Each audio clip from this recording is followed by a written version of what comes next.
देवताओं द्वारा भगवान शिव की स्तुति। भगवान शिव का देवता आदि के अंगों के ठीक होने और दक्ष के जीवित होने का वरदान देना। श्री हरि आदि के साथ यज्ञ मंडप में पधार कर शिव का दक्ष को जीवित करना तथा दक्ष और विष्णु आदि के द्वारा उनकी स्तुति। देवताओं ने भगवान शिव जी की अत्यंत विनय के साथ स्तुति करते हुए अंत में कहा, आप पर परमेश्वर परात्पर तथा परातत्पर हैं। आप सर्वव्यापी विश्व मूर्ति महेश्वर को नमस्कार है। आप विष्णु कलत्र विष्णु क्षेत्र भानु भैरव शरणागत वत्सल त्र्यंबक तथा विरहणशील हैं। आप मृत्युंजय हैं। शोक भी आपका ही रूप है। आप त्रिगुण एवं गुणात्मा हैं। चंद्रमा सूर्य और अग्नि आपके नेत्र हैं। आप सबके कारण और धर्म मर्यादा स्वरूप हैं।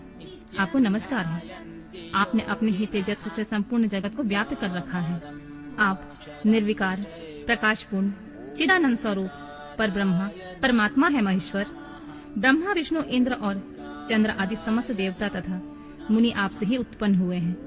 क्योंकि आप अपने शरीर को 8 भागों में विभक्त करके समस्त संसार का पोषण करते हैं, इसलिए अष्टमूर्ति कहलाते हैं। आप ही सबके आदि कारण करुणामय ईश्वर हैं।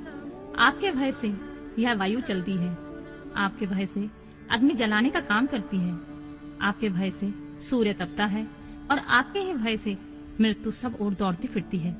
दया सिंधु महेशान परमेश्वर प्रसन्न होइए। हम नष्ट और अचेत हो रहे हैं, अतः सदा ही हमारी रक्षा कीजिए नाथ। करुणानिधि शंभु, आपने अब तक नाना प्रकार की आपत्तियों से जिस तरह हमें सदा सुरक्षित रखा है, आज उसी तरह आप हमारी रक्षा कीजिए। नाथ दुर्गेश, आप शीघ्र ही कृपा करके इस अपूर्ण यज्ञ का और प्रजापति दक्ष का भी उद्धार कीजिए। भक्त को अपनी आंखें मिल जाएं, यजमान दक्ष जीवित हो जाएं, पूषा के दांत जम जाएं और भृगु की दाढ़ी मूछ पहले जैसी हो जाए। शंकर, आयुधों और पत्थरों की वर्षा से जिनके अंग भंग हो गए हैं, उन देवता आदि पर आप सर्वथा अनुग्रह करें, जिससे उन्हें पूर्णतः आरोग्य लाभ हो। नाथ, यज्ञ कर्म पूर्ण होने पर जो कुछ शेष रहे वह सब आपका पूरा पूरा भाग हो, उसमें और कोई हस्तक्षेप न करे। रुद्रदेव, आपके भाग से ही यज्ञ पूर्ण हो, अन्यथा नहीं। ऐसा कहकर मुझ ब्रह्मा के साथ सभी देवता अपराध क्षमा कराने के लिए उद्यत हो हाथ जोड़कर भूमि पर दंड के समान पड़ गए। ब्रह्मा जी कहते हैं, नारद, मुझ ब्रह्मा लोकपाल प्रजापति तथा मुनियों सहित श्रीपति विष्णु के अनुनय विनय करने पर परमेश्वर से प्रसन्न हो गए। देवताओं को आश्वासन देकर हंसकर उन पर परम अनुग्रह करते हुए करुणा निधान परमेश्वर शिव ने कहा, बोले, सूर्यश्रेष्ठ ब्रह्मा और विष्णु देव, आप दोनों सावधान होकर मेरी बात सुने। मैं सच्ची बात कहता हूँ तात, आप दोनों की सभी बातों को मैंने सदा माना है। दक्ष के यज्ञ का यह विध्वंस मैंने नहीं किया। दक्ष स्वयं ही दूसरों से द्वेष करते हैं। दूसरों के प्रति जैसा बर्ताव किया जाएगा वह अपने लिए ही फलित होगा। अतः ऐसा कर्म कभी नहीं करना चाहिए जो दूसरों को कष्ट देने वाला हो। दक्ष का मस्तक जल गया है, इसलिए इनके सिर के स्थान में बकरे का सर जोड़ दिया जाए। भग देवता मित्र की आंख से अपने यज्ञ भाग को देखें। तात, पूषा नामक देवता जिनके दांत टूट गए हैं, यजमान के दांत से भली भांति पिसे गए ये ज्ञान का भक्षण करें। मैंने सच्ची बात बताई है। मेरा विरोध करने वाले भृगु की दाढ़ी के स्थान पर बकरे की दाढ़ी लगा दी जाए। शेष सभी देवताओं के जिन्होंने मुझे यज्ञ भाग के रूप में यज्ञ की अवशिष्ट वस्तुएं दी हैं, सारे अंग पहले की भांति ठीक हो जाएं। अर्धवियों आदि याज्ञिकों में से जिनकी भुजाएं टूट गई हैं, वे अश्विनी कुमारों की भुजाओं से, और जिनके हाथ नष्ट हो गए हैं वे पूषा के हाथों से अपने काम चलाएं। यह मैंने आप लोगों को प्रेमवश कहा है। ब्रह्मा जी कहते हैं, नारद, ऐसा कहकर वेद का अनुसरण करने वाले सुर सम्राट चराचर पति दयालु परमेश्वर महादेव जी चुप हो गए। भगवान शंकर का वह भाषण सुनकर श्री विष्णु और ब्रह्मा सहित संपूर्ण देवता संतुष्ट हो उन्हें तत्काल साधुवाद करने लगे। तदनंतर भगवान शंभु को आमंत्रित करके मुझ ब्रह्मा और देवर्षियों के साथ श्री विष्णु अत्यंत हर्षपूर्वक पुनः दक्ष की यज्ञशाला की ओर चल पड़े। इस प्रकार उनकी प्रार्थना से भगवान शंभु विष्णु आदि देवताओं के साथ कनखल में स्थित प्रजापति दक्ष की यज्ञशाला में पधारे। उस समय रुद्रदेव ने वहां यज्ञ का और विशेषतः देवताओं तथा ऋषियों का जो वीरभद्र के द्वारा विध्वंस किया गया था उसे देखा। स्वाहा, स्वधा, पूषा, तुष्टि, धृति, सरस्वती और अन्य समस्त ऋषि, पितर अग्नि तथा अन्यान्य बहुत से यक्ष, गंधर्व और राक्षस वहां पड़े थे।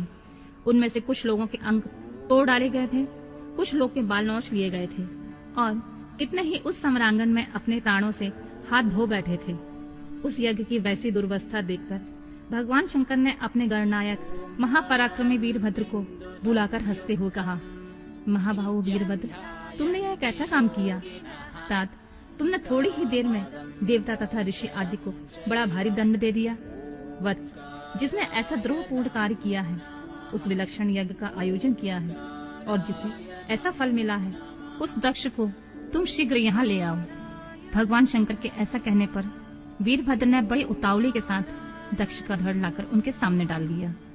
दक्ष के उस शव को सिर से रहित देखकर लोक कल्याणकारी भगवान शंकर ने आगे खड़े हुए वीरभद्र से हंसकर पूछा, दक्ष का सिर कहाँ है? तब प्रभावशाली वीरभद्र ने कहा, प्रभु शंकर, मैंने तो उसी समय दक्ष के सिर को आग में होम कर दिया था।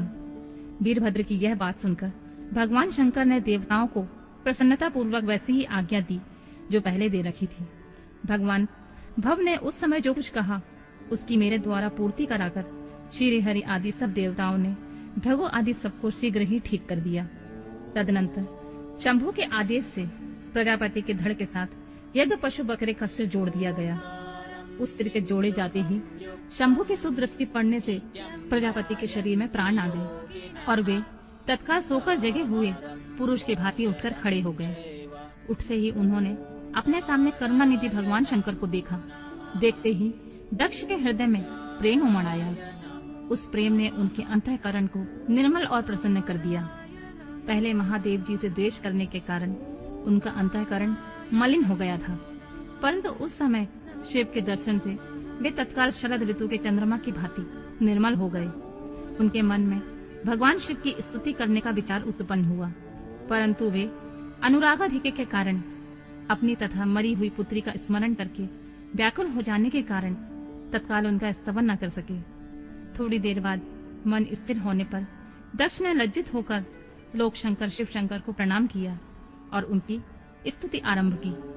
उन्होंने भगवान शंकर की महिमा गाते हुए बारंबार उन्हें प्रणाम किया और फिर अंत में कहा, परमेश्वर, आपने ब्रह्मा होकर सबसे पहले आत्म तत्व का ज्ञान प्राप्त करने के लिए अपने मुख से विद्या, तप और व्रत धारण करने वाले ब्राह्मणों को उत्पन्न किया था। जैसे ग्वाला लाठी लेकर गौओं की रक्षा करता है, उसी प्रकार मर्यादा का पालन करने वाले आप परमेश्वर दंड धारण किए उन साधु ब्राह्मणों की सभी विपत्तियों से रक्षा करते हैं। मैंने दुर्वचन रूपी वाणों से आपका परमेश्वर को वीन डाला था, फिर आप मुझ पर अनुग्रह करने के लिए यहाँ आ गए। अब मेरी ही तरह अत्यंत दैन्यपूर्ण आशा वाले इन देवताओं पर भी कृपा कीजिए। भक्त वत्सल दीन बंधु शंभु, मुझ में आपको प्रसन्न करने के लिए कोई गुण नहीं है। आप षड्विध ऐश्वर्य से संपन्न परात्पर परमात्मा है, अतः अपने ही बहुमूल्य उदारतापूर्ण वर्ताव से मुझ पर संतुष्ट हों।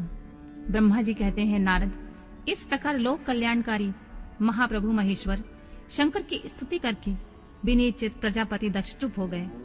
तदनंतर श्री विष्णु ने हाथ जोड़कर भगवान वृषभध्वज को प्रणाम करके प्रसन्नता पूर्ण हृदय और गदगद वाणी के द्वारा उनकी स्तुति प्रारंभ की। तदनंतर मैंने कहा, देवाधिदेव महादेव, करुणा सागर प्रभु, आप स्वतंत्र परमात्मा हैं, अद्वितीय एवं अविनाशी परमेश्वर हैं। देव ईश्वर, आपने मेरे पुत्र पर अनुग्रह किया है। अपने अपमान की ओर कुछ भी ध्यान न देकर दक्ष के यज्ञ का उद्धार कीजिए। देवेश्वर, आप प्रसन्न होइए और समस्त शापों को दूर कीजिए। आप सज्ञान हैं, अतः आप ही मुझ कर्तव्य की ओर प्रेरित करने वाले हैं। आप ही अकर्तव्य को रोकने वाले हैं। महामुनि, इस प्रकार परम महेश्वर की स्तुति करके मैं दोनों हाथ जोड़कर मस्तक झुकाकर खड़ा हो गया। तब सुंदर विचार रखने वाले इंद्र आदि देवता और लोकपाल शंकर देव की स्तुति करने लगे। उस समय भगवान शिव का मुखारबिंद प्रसन्नता से खिल उठा था। इसके बाद प्रसन्नचित हुए समस्त देवताओं, दूसरे दूसरे सिद्धों, ऋषियों और प्रजापतियों ने भी शंकर जी का सहर्ष स्तवन किया। इसके अतिरिक्त उपदेवों, नागों, सदस्यों तथा ब्राह्मणों ने पृथक पृथक प्रणाम